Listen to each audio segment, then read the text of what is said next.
Hello again, everyone. Welcome back to Christopher Travels, where we are in the middle of an interview and tour with Larry from Hersey Roller Mills Store. I did put the link to his Facebook page in the description of the previous video as I will this one. So go ahead and check it out. Also, go ahead and check out my Facebook page if you haven't already. I'll put that on there. But without further ado, let's continue this interview and tour and view the rest of Larry's wonderful store. Enjoy!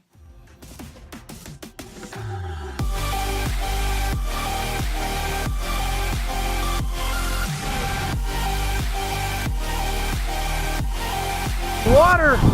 So when the water came across, there was a bridge right here. Okay. And the reason they got cement back here is so the water wouldn't wash out the organization.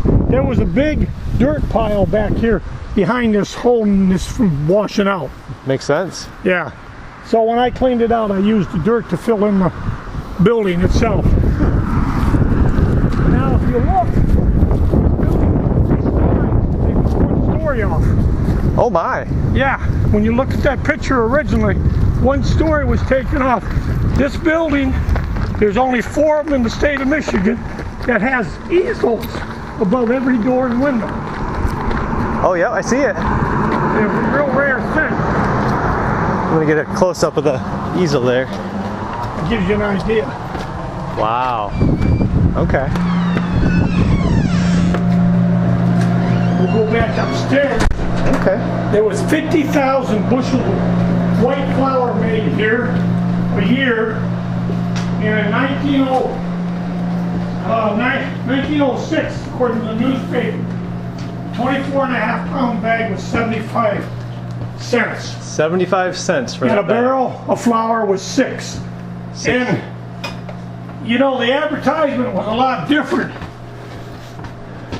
It says, Hershey flour for the real first-class white winter wheat flour made in Hershey for Hershey people. And then it's got the price, 24.5 pounds, 75, 49-pound bag, $1.50, and a barrel was 6. Wow, let me get a picture.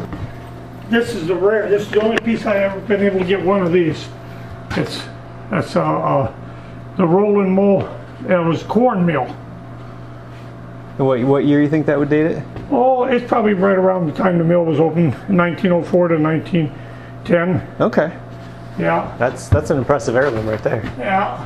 And Verner's was done in town in the bottom of the courthouse, and all these are original Verner's bottles. And the Verner's, and then they made different flavors like Uptown. So Verner's was made here in Hersey? Yes. And it stopped in the late 60s. All the Verner's was bottled right at Hersey. And 3D Cola was unique to this area here. 3V Cola. Yes. And then when you I can't take the box down, but if you open the box and open it around, it says bottled by Hershey Verner's Bottling Company. Oh my word. And then I just recently got a new find. Here it is. Canada Dry. And it was bottled here in Hersey. That's my newest bottle I found. Hersey, Michigan. Spur Cola by Canada Dry. Right. So it's sort of neat to get that. Now we'll go upstairs again. Okay. Give you a little idea about the upstairs. Yeah, it's going to take a picture. It's going to take a picture of the back of the bottle. 1 second. Oh yeah. All right, we're good. Now this picture here, I don't know if you can zoom in. This is the one from 1855. It had a red cap on it. It was only sold in pharmacies. Okay. That was one of the Verner's first bottles. The modern one, not the one with the juice in it, but the white one, right, was sold in the drugstore as an ailment in 1858. Verner's Ginger Ale. Yes, and it was used for upset stomachs. It still is. Right. But then people liked it so much they turned it into pot. Kind of like Pepsi. Yeah. That was supposed to be to help your health too, and that turned into a cola or an everyday drink. This was Coca. This will give you an idea of what the town looked like in the turn of the century. He had his own railroad spur, and then they had the dam, the mill, and then downtown. And I made that up. Oh, that's all your handiwork. Yeah, my little handiwork. Looks nice. Yeah, and then this sign came down in 1987 when the train moved out. Okay. These are originally off the old school that was built in the right around 1874, 1875, and it was torn down in 1957. Wow. And then these are pictures, but this is a picture we're on a postcard in 1908. The 3 stories, yep, just like you said. Now there's only 5 owners. This man is Mr. Oh gosh, now I forgot his name. Anyway, he's the one that built it. He was a sheriff. And then he had it until 1948. He died in the office. And then this guy got it from 1948 to right around 58. He bought it after 58, Max Blanchard. And then he sold it to Chuck Brinker.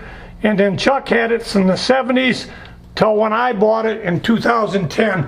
So there's only been 5 owners in 113 years. That's a pretty good ratio. Yeah, this is the original sign, Hersey Roller Mills sign, and on the back side of it, it's got a cement company name on it because the guy who built this, all these blocks came from a ghost town called Marlboro over in Baldwin area, just south of town off of 37.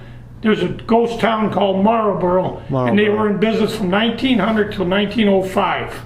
And these blocks are 220 pounds each. These blocks made here. Out of marl, and before they had cement, okay, like marl, and they made it with gravel and marble. So. Well, that's something I didn't know. Yeah. Now this is where the place was caving in. Where I put a beam in, but this is pine. This is a 12 by 12 pine. This was put in. It shifted the building back up. That just reinforced it and made everything safe again. These are pharmacy cabinets, came out of Leroy, and downstairs all the scroll work is tops of the old pharmacy cabinets.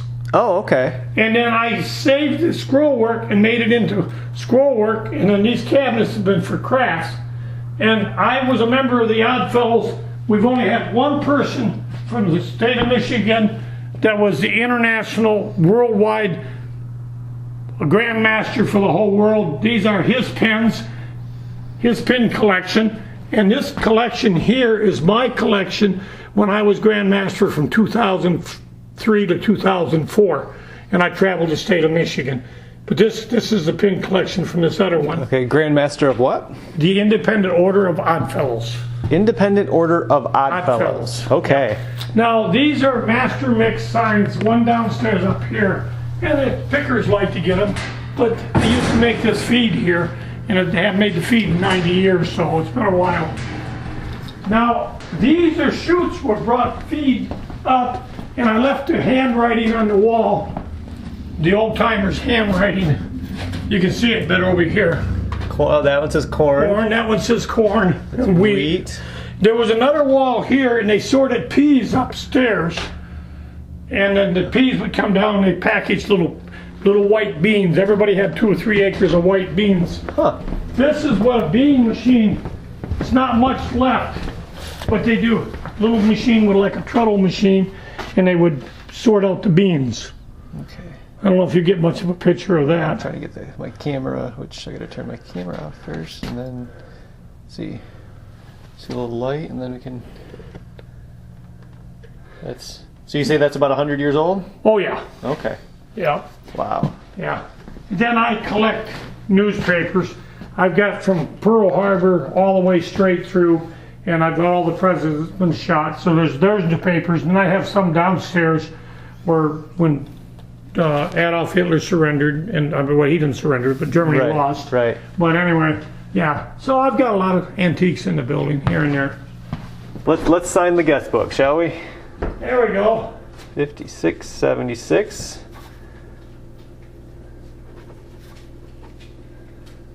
Christopher Travels. Today is the 2nd. They're from Michigan. Yep, that's cool. Larry, I really appreciate you showing me around, Thank showing you. me this outfit. It's really Thank something to be seen. So Well, I appreciate you coming. you're very welcome. Hope we can send some people your way. Well, that's okay. They're always welcome. There's coffee over here. So I hope you guys enjoyed that tour as much as I did. It was a good time looking around, getting to see all the ins and outs of the old building, learn about all the history. So I apologize for having to break it into 2 videos, but like I said, a lot of content, a lot of good stuff to see. I actually recorded this closing sequence back on Tuesday, but had some technological issues, some things that, like I said, didn't work quite as I anticipated, so we're shooting this again.